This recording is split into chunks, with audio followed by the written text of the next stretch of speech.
spiritual living.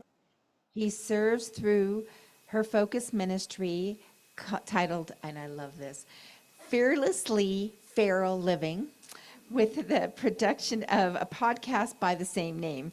She's also a published author with her third, almost fourth. Okay, still almost working on that fourth one. She has spoken in numerous times at Unity Centers for Spiritual Living, and she believes that we were put on this earth to be happy, powerful, and express ourselves in a unique manifestation of spirit that we are. She lives in rural northern Nevada with her dog, cats, and horses, and she enjoys driving her sports car, riding her horse, going to the range, gardening, cooking, and attending potlucks. This makes sense. And today her message is, what is God? And Karen, I'd like to invite you.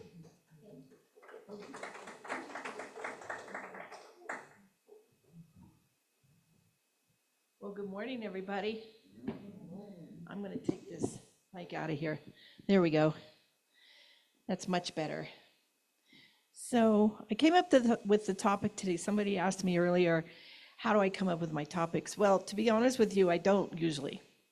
I usually just get them from what the Centers for Spiritual Living calls the global themes. And they put out a set of weekly topics every year for ministers to use for their talk titles. But for the month of July, I deviated from the global themes a little bit. And I deviated because there's stuff going on in the world. Transition. There's a lot of transition going on. There's transition going on here in this community. There's transition going on in the community that I serve in Bakersfield as an interim minister. There's transition going on in this country. There's transition going on all over the world. And there might even be transition going on in your own life. So I thought, okay, let's just jump into this transition thing here this month. And then I got to thinking about what is the most valuable spiritual practice that we can do to help us cope and to move successfully through transition. And in Centers for Spiritual Living, we have this little critter called affirmative prayer. And I checked with Unity, I checked with all kinds of Unity sources, and Unity doesn't really have this type of prayer. You guys, Unity, we do affirmative prayer here. But in Centers for Spiritual Living, we do affirmative prayer, and it's a 5-step formula. I mean, we get down and dirty with this thing. We jump right on in. So I thought, okay, I'm going to take the first step of affirmative prayer and talk about it in week 1. And I thank you for the opportunity to talk here. It's also going to be on my podcast. The succeeding weeks are all going to be on my podcast, the second step and the third step, and then the fourth and the fifth will be the fourth week. And they'll all be on my podcast. And then at the end of this month, I'm driving down to Bakersfield, and I'll be delivering the fourth week's talk to them.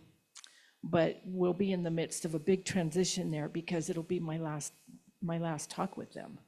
I've been with them for a year, and they have successfully weathered a whole bunch of transition, and they're coming out of it now. And so my time with them is done. When they weather the transition, they come out of it, my time with them is done. And so it's time for me to move on. So a little bit of a bittersweet thing going on there. So today I want to talk about transition and change and God, because God is the first step of that affirmative prayer.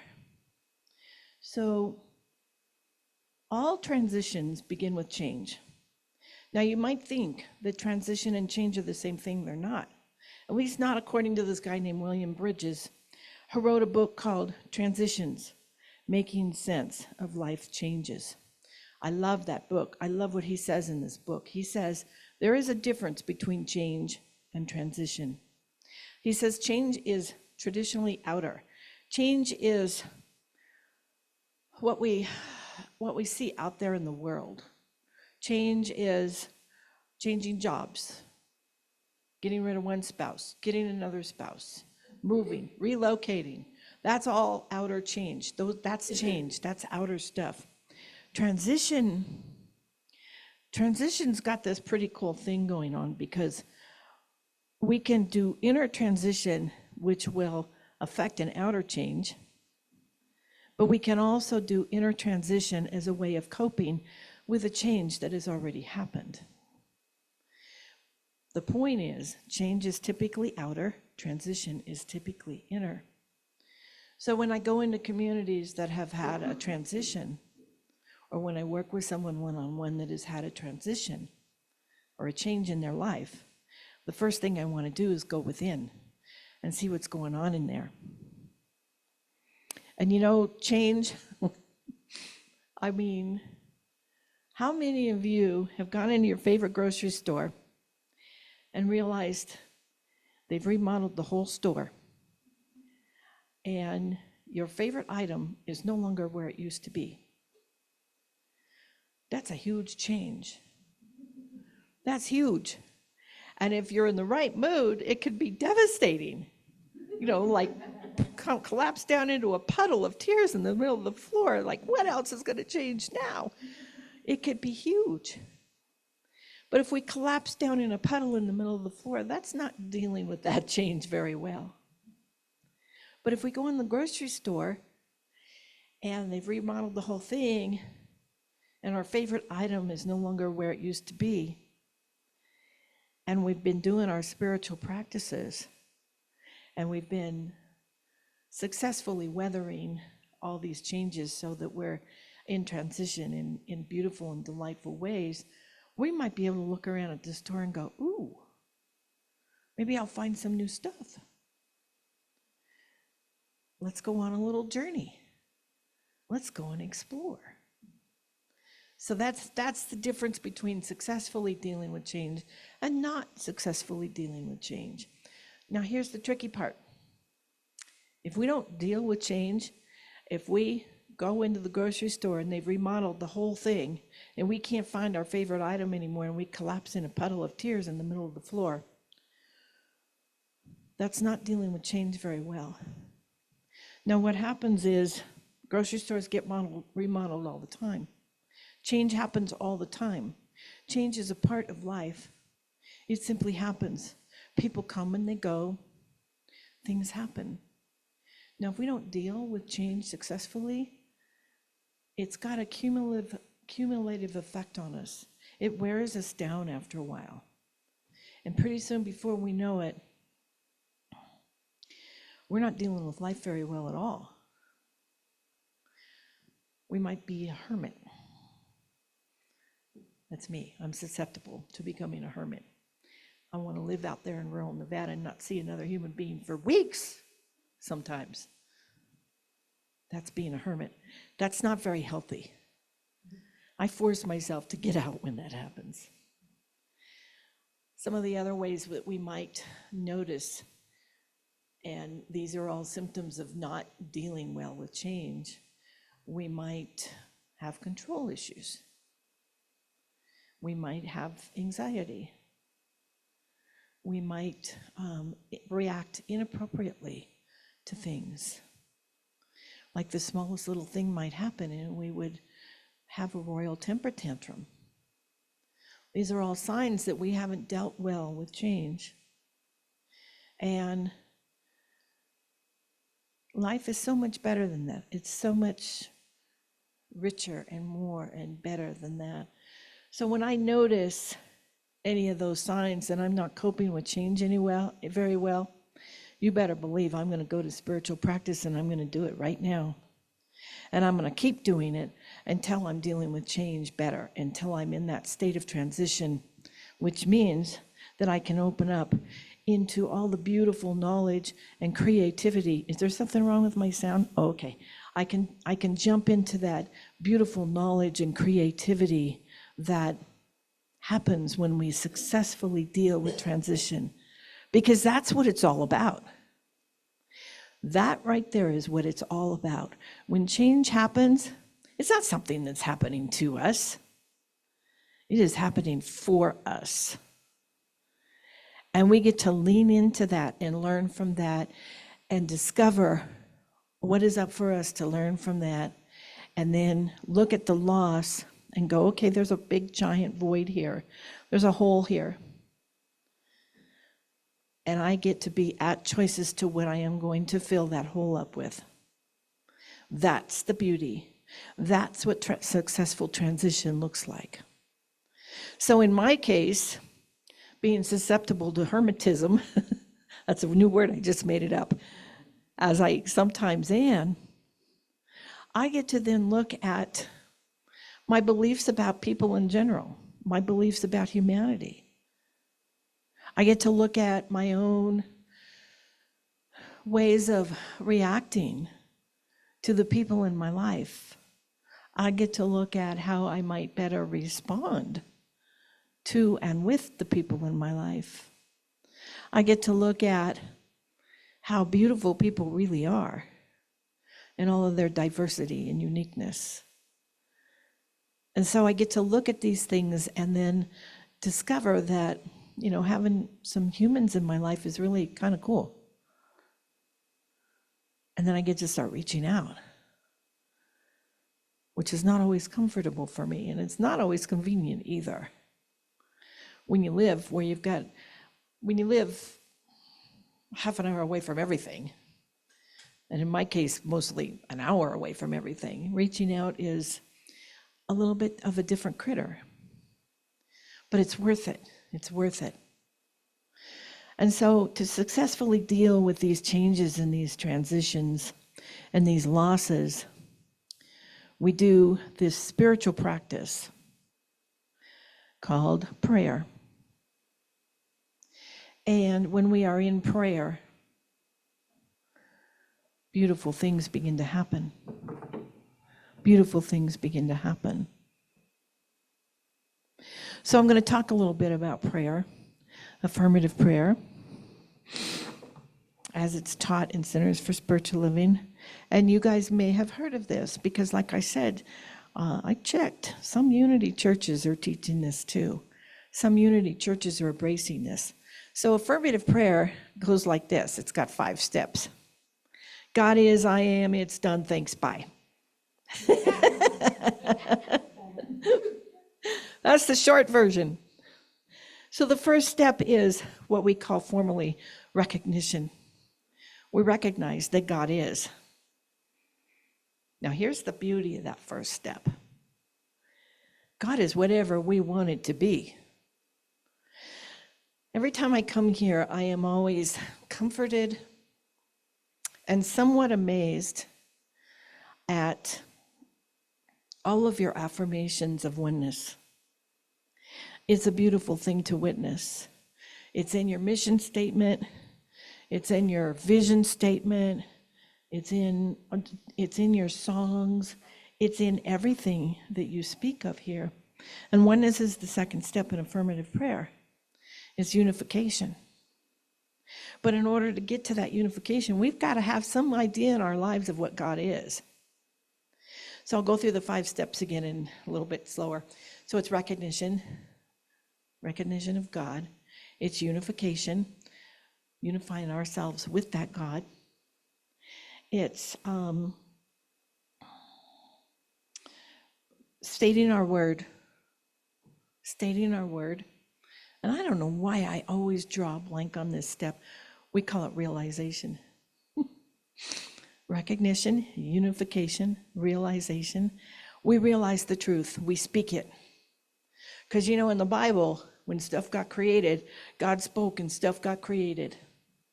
Now, if we're one with God, guess what? We speak and stuff gets created. And that's the way I look at it. That might be a scary concept to some of you, because it's about taking responsibility for our lives. And then the last 2 are thanksgiving and release. So there's an acronym with those words: recognition, unification, realization, thanksgiving, and release. It's called, Are You Ready to Receive?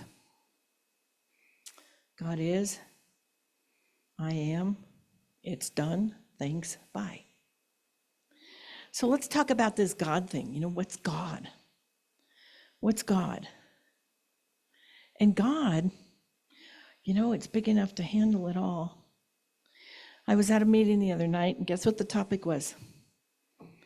I was in the midst of preparing this talk, and I went to this meeting, and the topic was, what is God? I know. And I thought, wow, this is really cool. And of course, I shared my concept of God, that it's everywhere present, all good all the time. And I went a little further with it. Other people shared their concept of God, which was more Christianity, religion, kind of God in the sky, guy in the sky kind of God. One other guy shared that his God was more aligned with Native American spirituality. So I had all these different people here sharing about what their God is. And I thought it was really wonderful because they all obviously had a God. They had a God. They had all obviously done some exploration about what God was to them. They all had come to terms, they were at peace with what God was to them.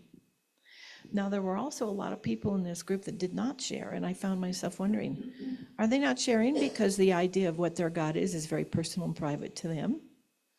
Or are they not sharing because they don't know yet what their God is to them? I wonder about things like that sometimes. I just wonder. I have eternal questions, and many of them never, ever, ever get answered. And I'm okay with that. It's just kind of a complicated, contemplative thing that I do, that I go to. And so my point for you guys today is to know, what is your God? What is your God? And does it give you peace? Does it give you a sense of power? Does it give you comfort? Does it provide you with everything you need in life to not only successfully do transition, but to do everything else in life? Does it make you happy? Because I believe that we were put here on this earth to be happy. We were here to be powerful. We were here to express our light as who and what we are. Back in the beginning, when God spoke and things got created, it created stuff because it wanted to express itself through the things it created, including us. It needed a way, and it still needs a way, to express as the physical. And that's us, guys. And it's the trees, and it's the sunshine, and it's the birds, and it's the sky. It's all of it. It's all of it. And so we get to think about those kinds of concepts when we're thinking about what is God for us in our life. And the beauty of this place called Unity is that one of the slogans here is, we honor all paths to God. Centers for Spiritual Living says that too. We honor all paths to God. There's no wrong answers here. There are no wrong answers. If there's anything lacking in any of that, it is if you do not have a concept of a God that works for you in your life. If you think about God and you get anxious, what's that about? If you think about God and you get fearful, what's that about?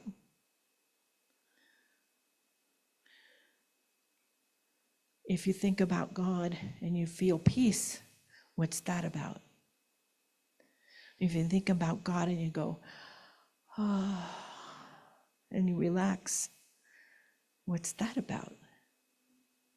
So we get to look at these things because, I'm not here to define God for you. I cannot do that.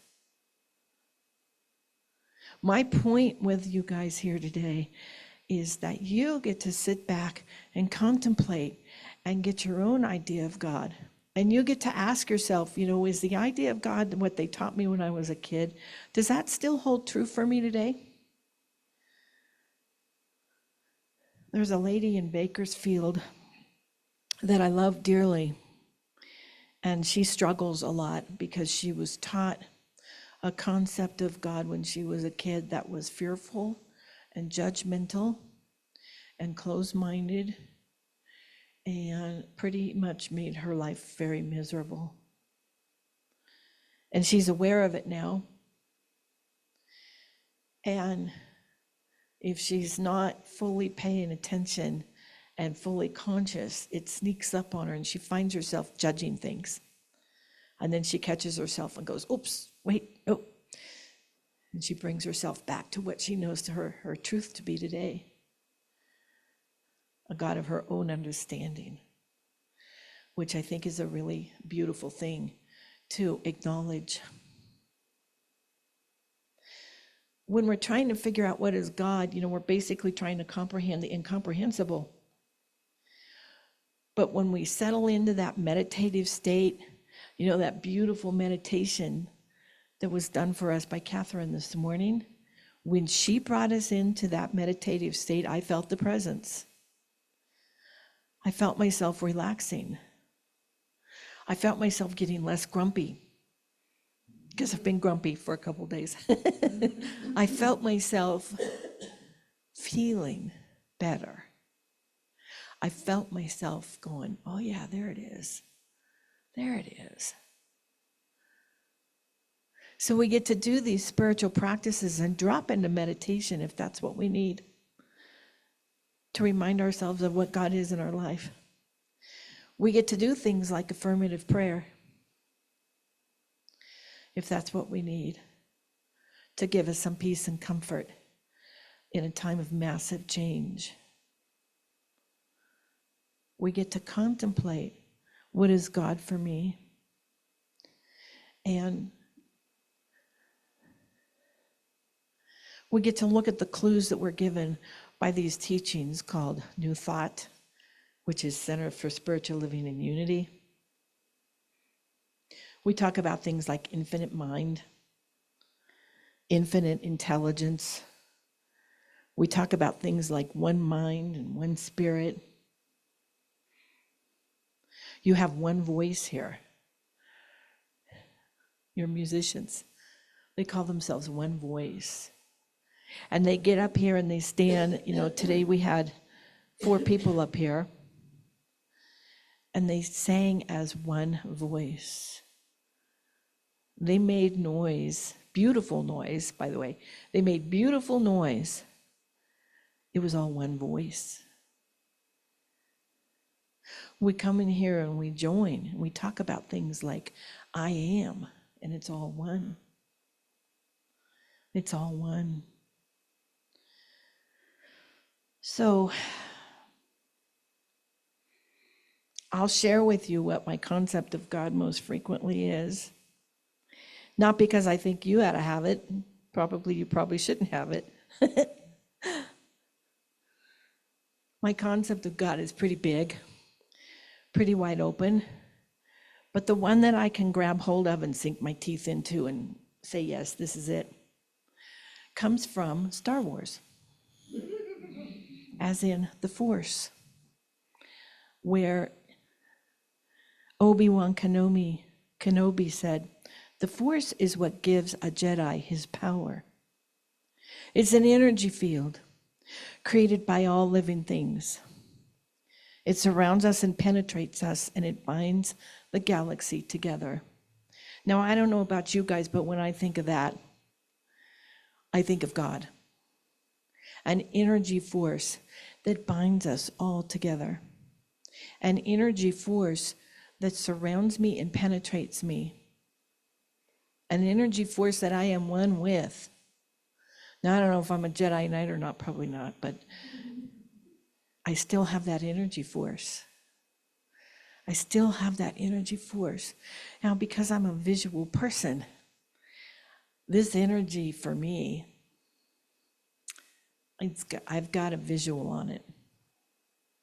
And the visual is this huge, endless thing filled with beautiful yellowish, creamish, whitish, sparkly, starish things. That's what it is for me. That's what it is. And when I come into a community, because I'm also kind of empathic too, there's a drawback that goes to oneness, guys. You start feeling what's going on in the world. So when I started feeling what was going on in the world, and I finally figured out what it was that I was, because I had greatly enlarged my concept of God, and I had greatly enlarged my sense of oneness with all that is, that God stuff. I started feeling what was going on in the world, and I'm like, I'm not sure I like this very much. You know, I'd wake up in the morning and be, ew, without ever plugging into the world in any way, shape, or form. I'd just be feeling lousy. And I'd go about my business, and later on I'd plug in and realize some disaster had happened somewhere in the world. So these days there's a lot of stuff happening. So I'm feeling pretty icky quite a bit of the time. That means I get to do my spiritual practices more than I ever have. That means I get to go deeper with them. That means I get to learn more from them. That means I get to embody the presence of God in my life even more than I ever have before. These are the opportunities that are available to us when there is transition going on in life. And that means I get to think about that energy that's floating around. And sometimes I bring in an angel and I have her fly around and sprinkle energy all over everything around me. Yeah, I've got a playful side too, and I play with this a lot. God's big enough to handle it all, you guys. For me, it's not this solemn thing. For me, it's playful. For me, it's everything that brings joy and happiness to life. So when you're exploring your own concept of life, remember that God is unlimited. If you remember nothing else, it's unlimited. And then you get to populate it with stuff. What does God mean to you? What does God mean to you? So I hope I've given you a few ideas today about this what is God question. If you want to follow the rest of this series, they will be on my podcast. I'll be recording today's talk, and it probably won't look anything like what I just delivered to you, because if you can tell, I went almost completely off script, and I'll probably do so when I record it. So who knows? Because there's God in the picture. And you know, when I was studying in ministerial school, and they were teaching us homiletics. There's a name for what getting up here and speaking is called. It's called homiletics. And they said, you know, there's the talk you prepare, and then there's the talk that you give. And the talk that you give is God. The talk you prepare, maybe not so much. But when Catherine was doing her meditation this morning, I sunk into that beautiful place, and I realized, oh yeah, I need to let God into this talk. Okay, off we go. And I did, and here I am. And so, you know, I spoke kind of what I wrote about there, but in a different way. And isn't that the beauty of God? So many different voices, so many different ways, so many beautiful concepts for us to explore and embody and adopt as our own if we desire. So I'm going to wrap it up and finish with a good old-fashioned Centers for Spiritual Living 5-step formula, affirmative prayer. And I'm going to step into that prayer by recognizing that, yes, indeed, God is all that there is. God is all good all the time. God is this beautiful force of love and light and energy and beauty and joy.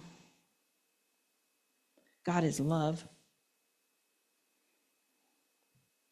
And because God is everywhere present, I know it is present in me and present in everyone here today, and also present in everyone watching online. And it's even present in all the people out there in the world, because there is no place where God is not. And from this absolutely delightful place of feeling that oneness with all that is, I speak my word now. I speak my word for joy. I speak my word for peace. I speak my word for happiness. I speak my word that this peace drops into the hearts and the souls and the minds and the consciousness of everyone present here physically, as well as everyone, just everyone. I speak my word now that everybody is feeling relaxed and joyful. And most importantly, I speak my word that everyone is absolutely, incredibly feeling the presence of God within them, and thus moving forward with complete joy and confidence and speaking their word in power. And so I release my words into that law that has already answered yes in the affirmative to my words, because that is what it does. And with great gratitude, I anchor, and so it is. Thank you, everybody.